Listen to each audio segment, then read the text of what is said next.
North Pole to your home, magic is in every story.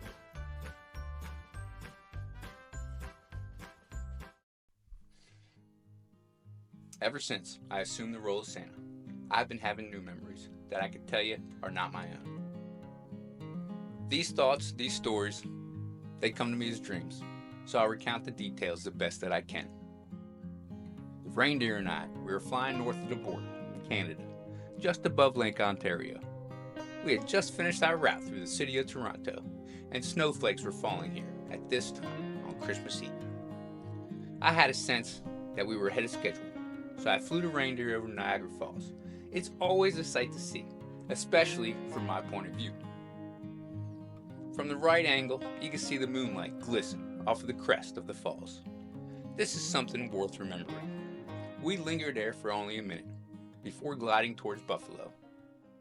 Every once in a while, I come across a home that gives me a new experience. Peering through the snow, I could see this house. It had icicle lights and a big blow-up penguin in the front lawn. The reindeer landed gently on the roof. Right away, it feels like déjà vu.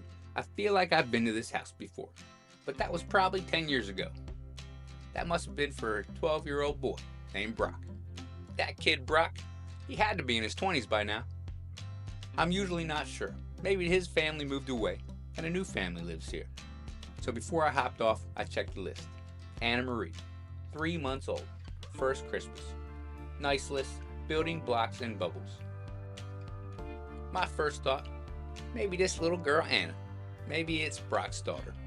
I hopped off the sleigh, I did my shimmy down the chimney, and I landed on my feet in the living room. I do a quick scan for pets, and the coast is clear. Then it hits me, I have been here before, but the tree was in a different corner of the room, and I can remember putting Brock's bike there years before. Well, anyways, I got to work. Spread the gifts on the floor under the tree. I nibbled on 2 cookies the parents left for me. I was about to go back up the chimney when I heard the baby. I heard little Anna giggle. It was a small coo, but loud enough for my twinkling ears. She was in the next room, and her door was slightly ajar. Sometimes I get nosy, but I love children, so I said to myself, let me get a look at this baby girl. To my surprise, Anna was wide awake, and she was not fussy. I peeked my head over the crib. She was beautiful. She had big blue eyes. She was wrapped in a warm red blanket. Anna looked right at me, and I smiled. Then she smiled and giggled again. Something you may not know about me. I have a sixth sense. It's not always available to me, but sometimes I can see inside of a child's heart. I can sometimes see brilliance in children, even before they know it. Obviously, Anna was too young to talk.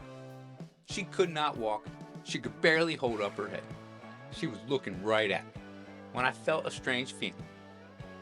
I sensed that Anna had powerful eyes, a creative mind, and a giving heart. I love when I see a giving heart in children. I kissed my glove. I touched her forehead. I told her to grow strong, and I wished her well. I'll see you again next year, Anna. Then I sprinkled some Christmas cheer around her room, put the door back to where it was cracked. Back on the roof, I jotted a note next to her name. Anna's blue eyes and her giggle will be remembered. Anna Marie has potential to be a long-term repeat customer. She's going to create something and give it to this world. I definitely want to keep tabs on her. Okay, dancer, we're off to next door. We took off into the snowy night through Buffalo. Later that evening, the weather would clear up, and we would head down the southern coast of Lake Erie, passing through Pennsylvania on our way to Cleveland. I couldn't wait to see the next child smile or giggle. I know from here, I'm looking forward to stopping by a pair of brothers in Cleveland, because we all know that Cleveland rocks.